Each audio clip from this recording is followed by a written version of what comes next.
Back in 1985, Carol and I were expecting our first child. We didn't in those days know that it was he, so we didn't know what his name was going to be, though we knew we had it whittled down to 2. And Carol labored for a really long time. She labored for 38 hours after being induced. Finally, her doctor said, "Come on, Carol, let's be realistic here. When it's all over, you're going to have a baby." So she had a cesarean section, and even though I had trained in my Lamaze classes to be with her, and she decided to have a spinal thing and was going to be conscious, therefore I was allowed to be in the room even though it was going to be a C-section, which was a great joy to me. Carol, in order to allow me to do that, made me promise, cross my heart, hope to die, that I would not look on the other side of the curtain because she did not want me to see her insides. She thought I would never be able to look at her in the same way again. So I followed my directions, and very shortly Levi Comstock was born, and they took him over and they gave his APGAR scores and all that stuff, and they wrapped him up and they brought him in. I got to hold him first. And I got to give him to Carol. And I looked into his face, and his face was perfect. These little tiny eyelashes, this little tiny nose, looked like a real human being, only smaller. And then I unfolded the blanket at the bottom, and I saw his tiny, perfect little feet with the tiny, perfect little toenails, and I thought, "Jeez, this is amazing." And then I opened it up in the middle, and I looked at his little fingers, you know. They have fingerprints on them, and they have little hairs on them. It was awesome. It was amazing, and I loved him so much. It wasn't until then I handed him to Carol, and it wasn't until some hours later when I unwrapped him in order to change his diaper for the first time that I realized and saw this giant red bump on his arm. They never did really know what to call it. They ended up, in order to have something to write in the chart, they called it a cavernous hemangioma. About 8 months, they began to think about the C word and that maybe it needed to come off. But in those first moments, it was really hard. And then, he opened his eyes after a while, and it was clear that he had serious strabismus, so that he looked like a little tiny clown with his eyes going in different directions. And it wasn't that I didn't love him as much, but suddenly it was a more complicated love because my perfect boy wasn't perfect. And I had to grieve the loss of my perfect boy. And I had the experience again when he was 5, and he was diagnosed with Tourette's syndrome. And you're all thinking the worst thing, which is what I was thinking at the time. That's a thing that only actually happens to about 20% of people with Tourette's. And as the story unfolded, Levi followed a trajectory which is kind of unusual and also usually doesn't reverse itself, which is that when he hit puberty, which is where a lot of times the tics and whatnot in Tourette's take off, his started to drop away.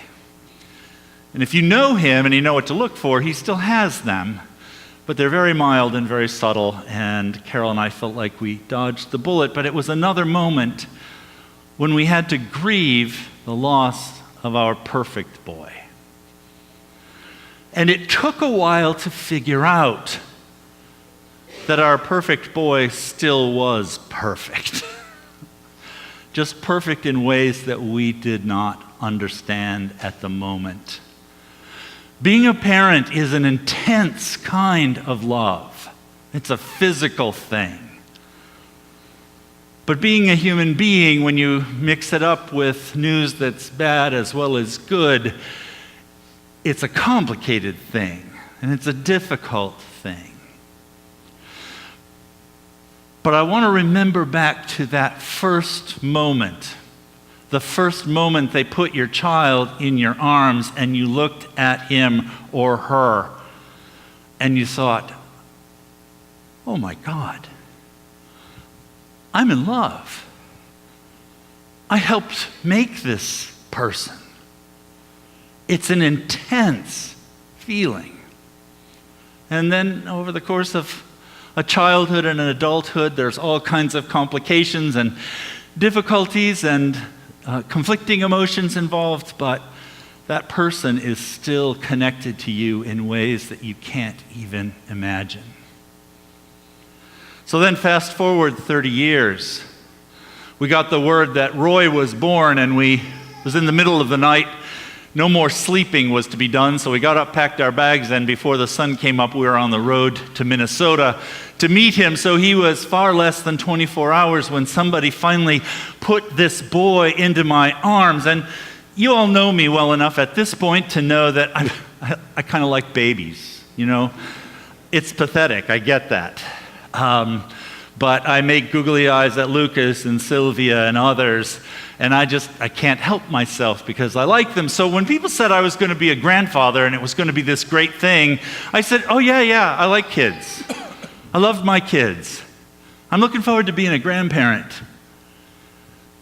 But the fact is I had no clue, and those of you who are grandparents know what I'm talking about. I saw that boy for the first time, and it was like this total body experience. It was physical.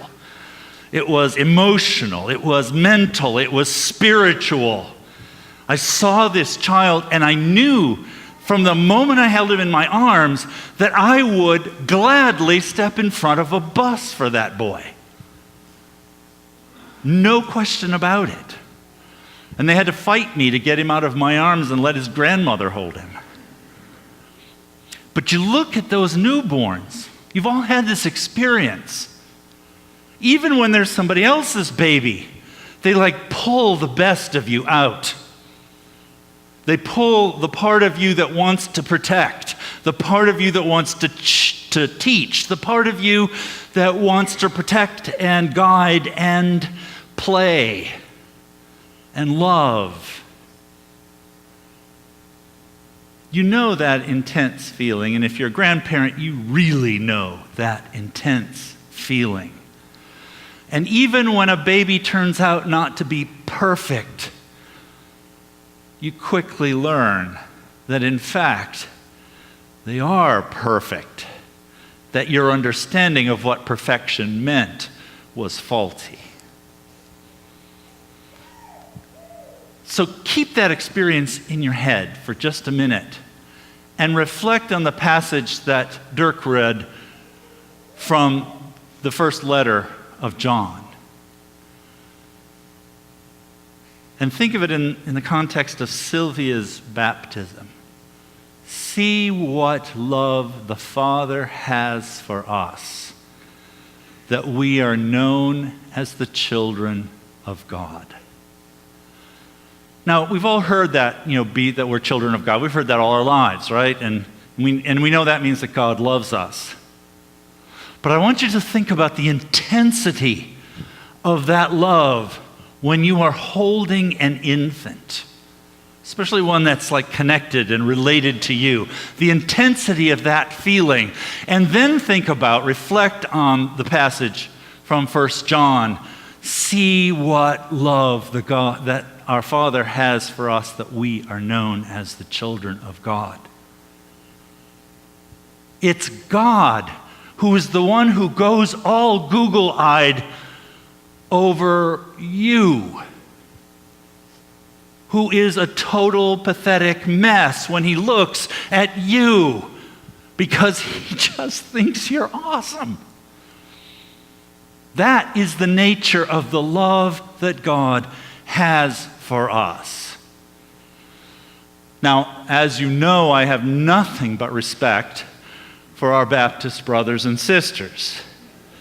They who only baptize adults, because it seems important to them that a person be at the point when they can make a commitment to Christ before they should experience the sacrament of baptism. And to be honest, I started to flirt with that idea when I was a younger Christian because it sort of made sense.